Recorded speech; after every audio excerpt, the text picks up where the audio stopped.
So listen, I'm excited, guys, because our next guest is so phenomenal. She has a long list of accomplishments. And so I just want to read a little bit of it. Coach Kiwi is the hottest up-and-coming fitness trainer in the state of Michigan. I'm going to say in the world. I'm prophesying.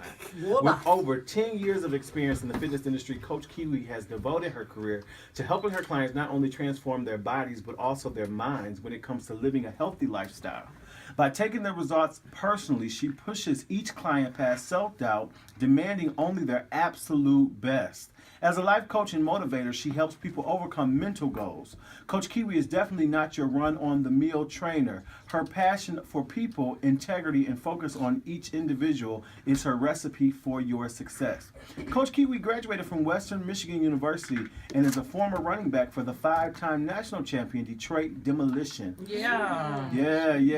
She does more than individual training. She instructs cardio, kickboxing, cycling, and group training. She also does strength and conditioning training and sports-specific training as well.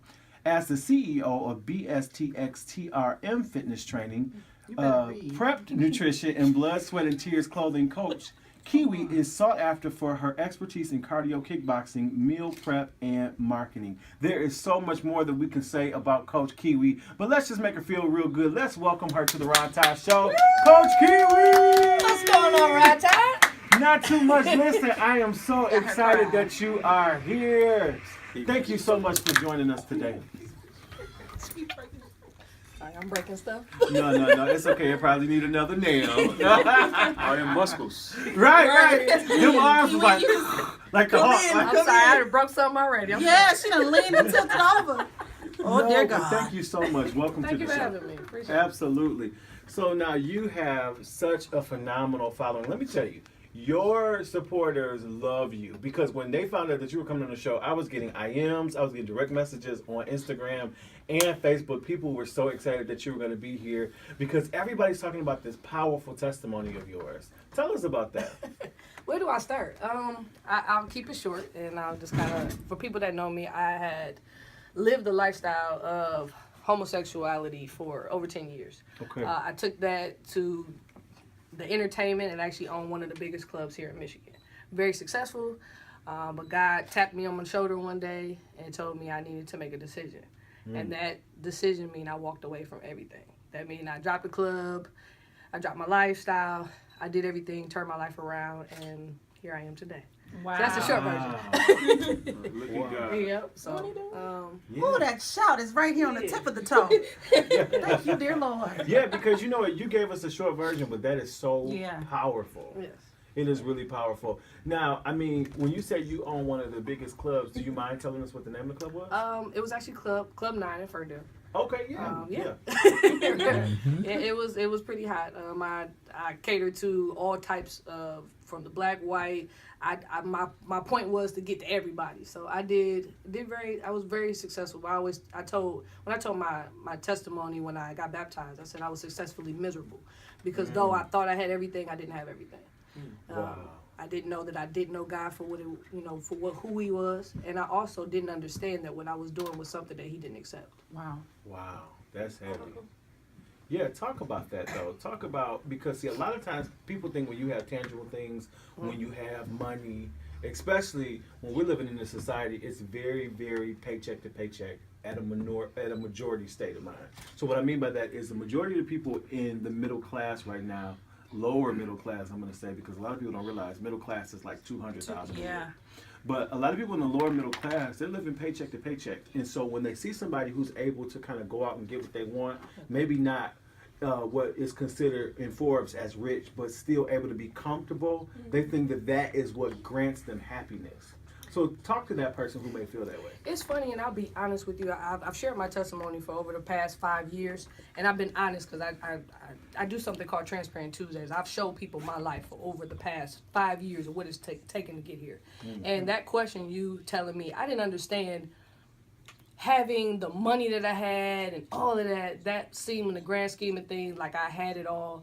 Like I could go out and buy what I want. I carry cash on me, wise, and all that type of thing. And what meant to be happy or to be joyful or that type of thing.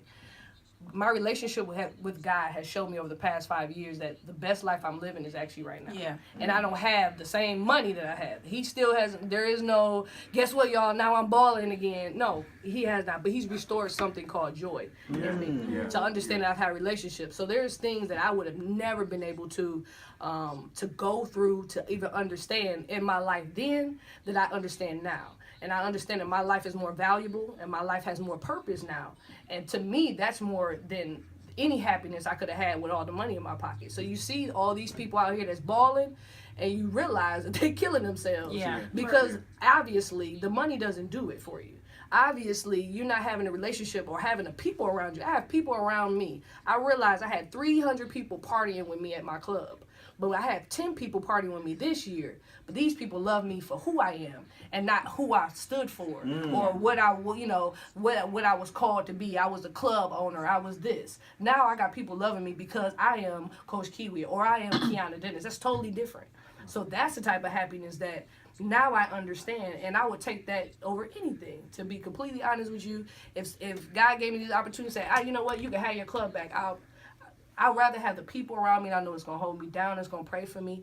I would rather have the money that I know that I have gotten from people that said, you have blessed me because you have changed my life through fitness, through me speaking on the radio, through that.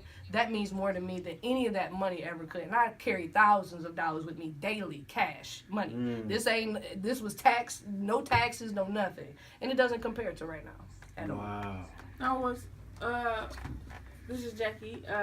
Was fitness a part of something? Was you a part of fitness like when you were in that lifestyle prior? Yes. Okay. Very much so. We were, as being, I was not only popular, playing football, of course. We was on a women's team. We were winning. That just gave me an extra avenue to be more popular. Now I own the club and I've done this. But it kind of changed when I got saved.